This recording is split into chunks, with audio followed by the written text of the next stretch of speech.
When they get excited, aggressive, or nervous, those very faint colors will become very vibrant, and they will bar their 1-inch fangs to let predators know that, well, the mandrills are no force to be reckoned with. He was holding him. Road closed. Okay. Well, I guess we'll just be going left today. They must be doing construction on it. No worries.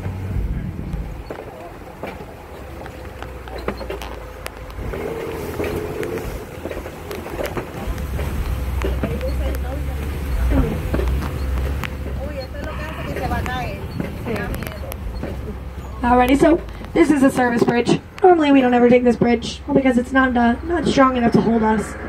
But I think we're okay. That sounds fine. Like I said, sounds fine. What can I say except you're welcome? Made it safely across.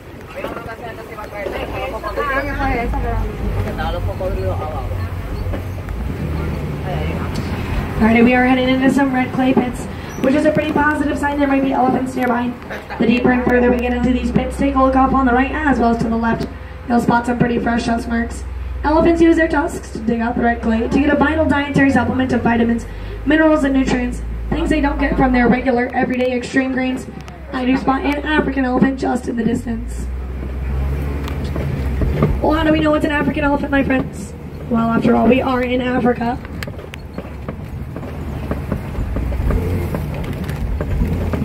Let's get a better look around the corner. If you notice, they are flapping their ears. That is a cooling technique that they will use. When they flap their ears, it allows them to cool down up to 15 degrees because the blood is pumped through their vessels, and that flap does send a pretty cooling draft down their backs.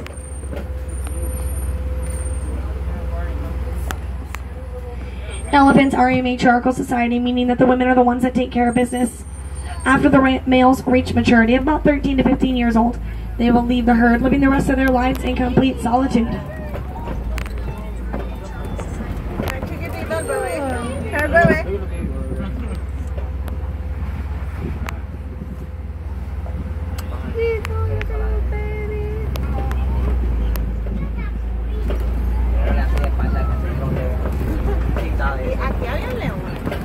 So it is pretty safe to assume that this is the female herd. After all, the males do seclude themselves, living the rest of their lives in complete solitude.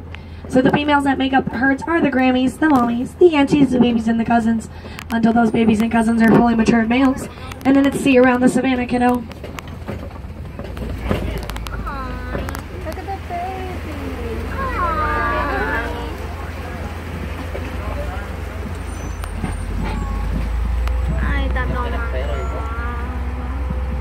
Qué lindo.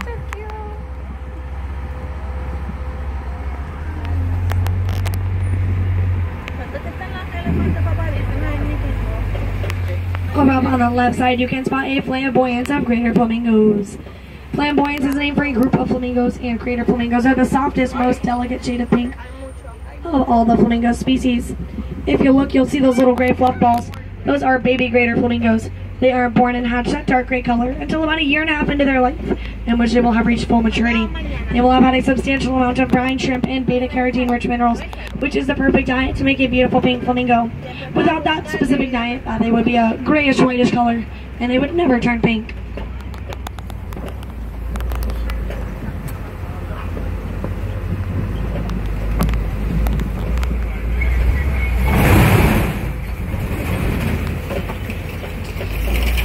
Alright, it does look like we have made our way into rhino territory. We spot actually three white rhinos over up on the left.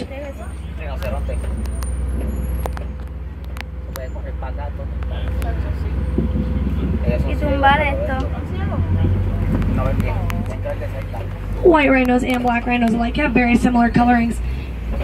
In fact, nearly identical.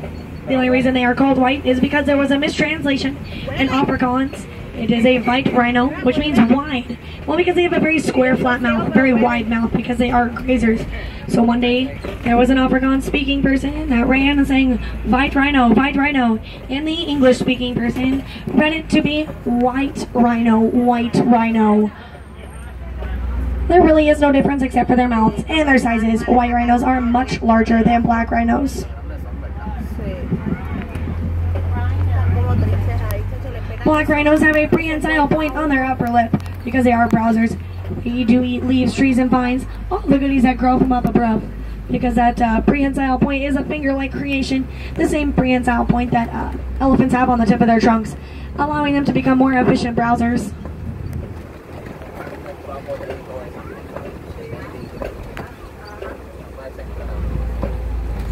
I do spot a cheetah.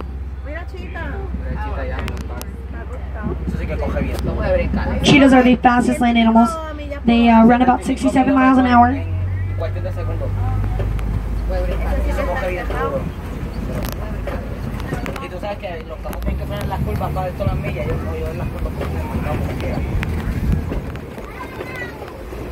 We are coming up on a Kobe Rock formation, which is a pretty good place to spot some lions. However, if we don't see them out and about right now, no worries. They're probably out catching some Z's. Lions do sleep about 18 to 20 hours a day. They sleep during the day because their eyesight is only as good as ours. However, they sleep during the day because their eyesight is only as good as ours. But they hunt and gather at night because their eyesight is 6 times better. That was a water buck. Water buck get their name because they spend all their lives primarily at a water source. They drink an absurd amount of water each and every day. And their coats also emit an oily secretion, which waterproofs their coat. Over up on the left as well as on the right, you can spot some bontabok. Bontabok are the only living relative to the wildebeest.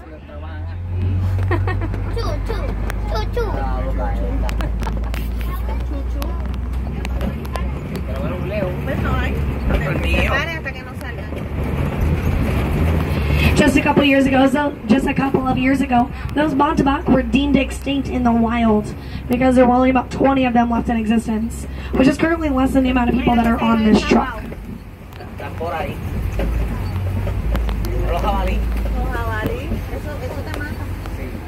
Over up on the left side, you can spot some warthogs.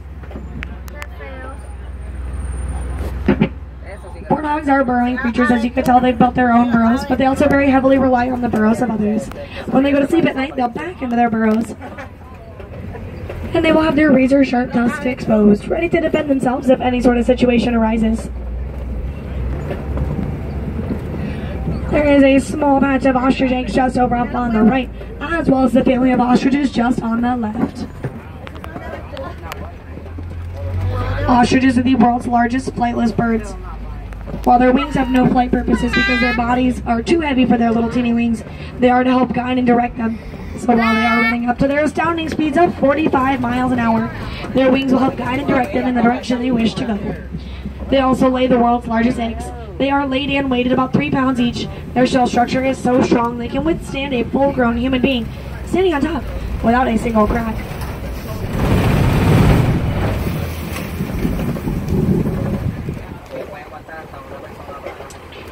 We are headed into the Magadi Glen. The Magadi Glen is the newest addition to the Harambe Wildlife Reserve.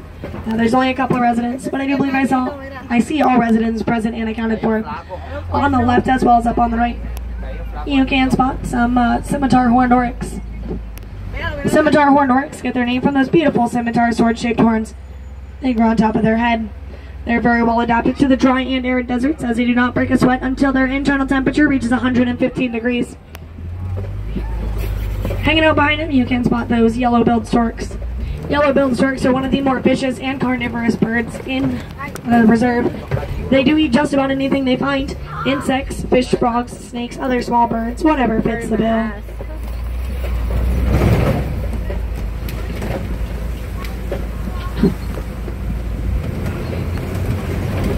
Well, my friends, it does look like our 2-week-long safari here on the Harambe Wildlife Reserve has come to an end. I do hope you enjoyed it as much as I did. I hope you photographed and journaled all those amazing experiences. Once you get back in the village, be sure to share those photos and experiences with friends, family, and villagers alike. It's really important that we talk about the animals that we saw. After all, many of the residents on the reserve are either completely extinct in the wild or are near extinction. Therefore, they can only be found on beautiful reserves such as this. It is our job to save those wildlife in wild places and to protect them from poachers.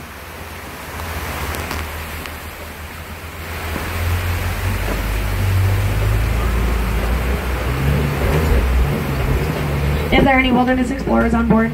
The name of this truck that you have been traveling on for the past 2 weeks is the Simba 1. S-I-M-B-A and the number 1. The Simba 1.